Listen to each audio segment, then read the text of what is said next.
It was my first 5-star read of the year. There were like 2 sentences in the full book that absolutely ruined it. Hello friends, welcome back to my channel. My name is Anna and I like to chat books. My reading year started off pretty good. I've read 6 books. This one I'm still in the middle of, but I've also read the ebook. These were my January reads and I want to debrief with you guys a little bit. So let's get right into it. In January I finished a full YA fantasy trilogy. It's the trilogy of The Luminaries, where the second book is called The Hunting Moon and the last book is called The Whispering Night. Even though the covers look a bit like dark romance, this is not. It's a YA fantasy trilogy by Susan Dennard that is set in a forest, and we are talking about like some kind of secret society that from a very young age the kids are being trained to fight off nightmares. These so-called nightmares are basically monsters that just appear every night in the forest, and the forest is basically trying to kill everybody, and this secret society is there to keep the nightmares in the forest and like kill as many as possible and save basically the rest of the world from these nightmares, which the rest of the world doesn't even know exist. We have the 16-year-old girl who's the main character, who's like actually scarily undertrained but still badassing everything, even though I actually thought that this was kept halfway realistically in here, because the girl is undertrained and it is mentioned a lot that she basically barely survives every encounter that she has with a nightmare. And the main story of this trilogy is that the main character's family got cast out of this secret society. They still live there, but they're not like active members anymore because the father was suspected or was ruled a so-called Diana. The Dianas are another secret society that is basically the enemy of the Luminaries, which is the secret society this takes place in.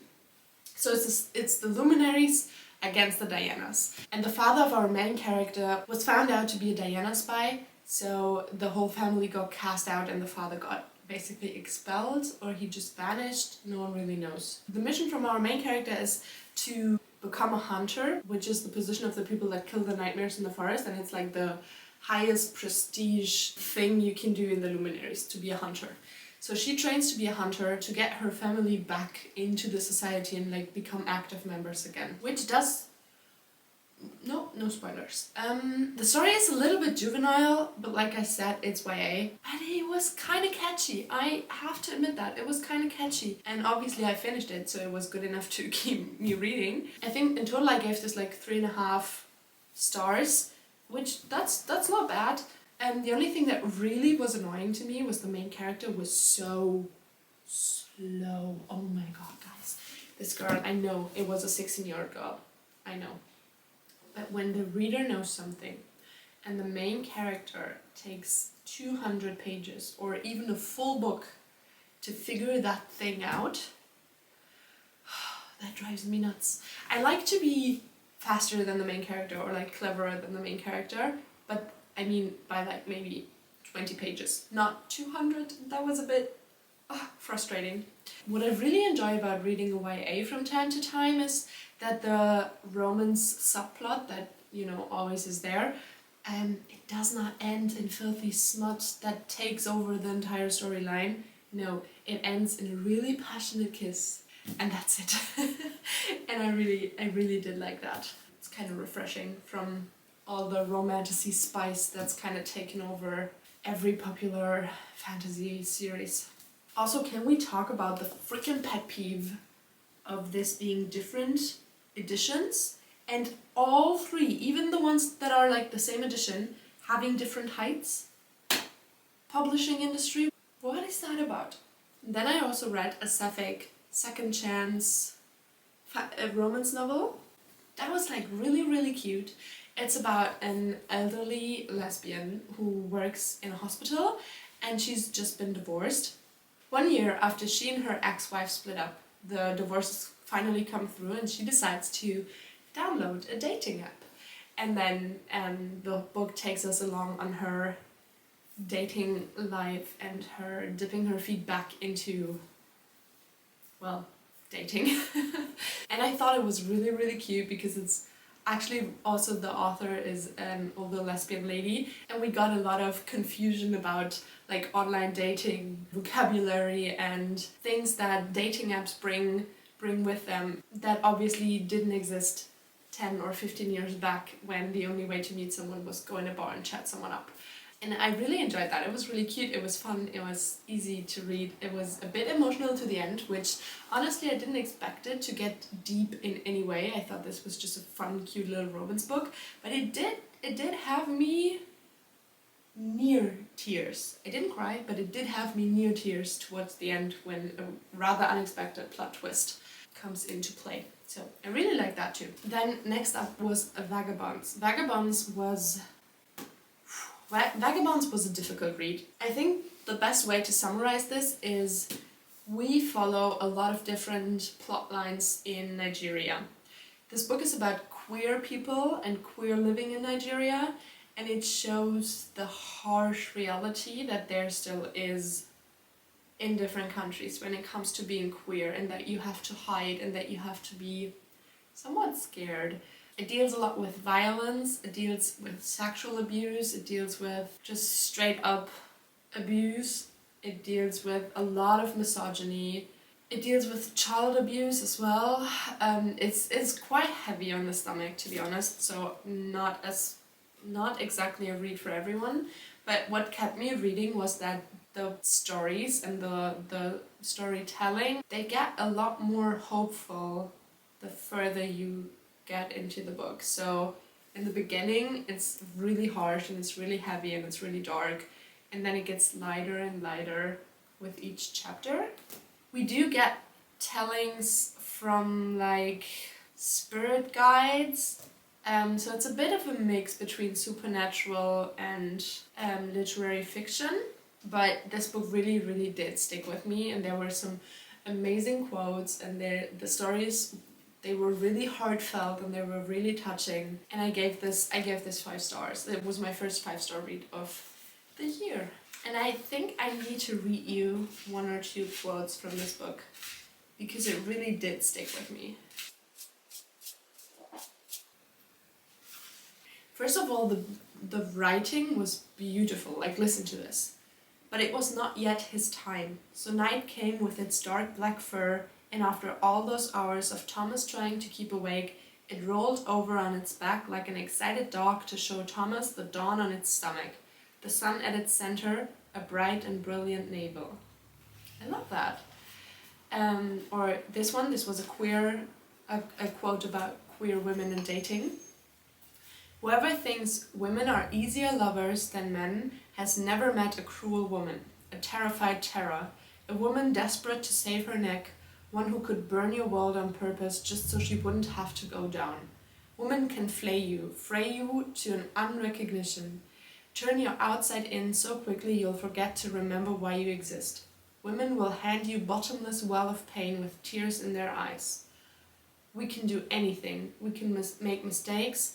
We are not immaculate just because we've been taught to be docile. And then the next sentence is, tenderness is a choice. It's what you choose when you have suffered enough. Oh, damn. And there was another quote that sadly I didn't mark in the book, so I can't find it right now. But I did take a photo on my phone. So let me read it to you. All that work I grew up doing in the kitchen, Divine said once, standing between Daisy's legs as she sat on the island. Wallahi, she didn't know it then, but my mother was raising me to feed you. Oh, that's one of the most romantic quotes I've ever read, which I didn't expect from this book because this, as I said, was rather dark, but that was amazing. Next up was Playboy. No, not the Naked Women magazine, but a novel by Constance Debray. This is translated from French to German. I read it in German. And that was... Oh, I have really mixed feelings about this.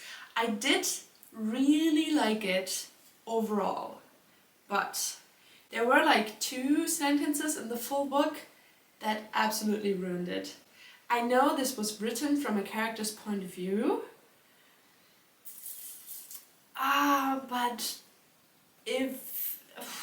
well, there was 2 sentences that were basically along the lines of a female gay character being like, I get why men feel violent urges towards women. And that is not okay. That is not okay at all. If I were to take these 2 sentences out of the picture, this I think would have been 4 stars. With these 2 sentences in the picture, I don't know, I need to deduct. Like 1-2 stars maybe. But for this one I'm really excited because there is a new queer book club in my hometown that will start meeting once a month. And they are going to talk about this in May. And my best friend and I already put this in our calendars, and we want to attend this discussion for this book because I really want to discuss it, especially with other queer people, what they think about this. Maybe to give you a bit of input, this is about a woman who in her early 30s notices, okay, she's gay, and she divorces her husband. She has a son who she still sees regularly, and then it's about how she gets entangled in not exactly toxic, but also not really healthy relationships. And we follow her through 2 or 3 of those relationships and her life choices. And the last book that I've been reading in January is In Defense of Witches. As you can see, I am not finished. This book was the pick for our book club for this month. That is on Fable. By the way, I linked my Fable down below, so if you want to check it out, come say hi. And it's basically essays on how the term witch and the witch hunts are still connected to how women are perceived, to how women are socialized. Well, I mean, the subtitle is Why Women Are Still on Trial, and that fits pretty well. I have already underlined and like marked so many passages and sentences in this book, and this makes me want to read like all the other essays and books referenced in here. I feel like this book jumps a lot back and forth between different things though, so it's a little hard to get through, but still everything that is being said is to me really valuable. And even though nothing is like particularly new when it comes to modern society and feminism and, well, how women are still very much not equal to men, it does give new perspective, and it does draw new lines that I personally didn't connect before. Also, I'm just kind of obsessed with witches and with the witch trials, so I really like this. What have you read this month? Please leave me a comment, and if you have read any of the books I just talked about, maybe we can discuss what you think about some of them, and then I'll get into my February TBR. So, January was a really good start into the year. For February, my ambitions are a little bit lower. Obviously, I want to finish In Defense of Witches, and then my TBR for the next month looks as follows. I want to read Want by Gillian Anderson. I also want to read this as a buddy read with one of my best friends. Gillian Anderson has curated many sexual fantasies from women all over the world, and they are anonymously published in here. Gillian Anderson herself has strewn some of her own fantasies inside, obviously also anonymously and not recognizably different from the others. The back reads, "What do you want when no one is watching? What do you fantasize about when the lights are off? When you think about sex, what do you really want?" And I find it really intriguing to just read about sex from a purely female lens. So I'm really excited to read this and go through it with my bestie. And then, as I have previously announced, I do want to read the full Song of Ice and Fire series this year. And even though I have read the first 3 books already, I want to start from the beginning because it's been a long time since I've read those first 3 books.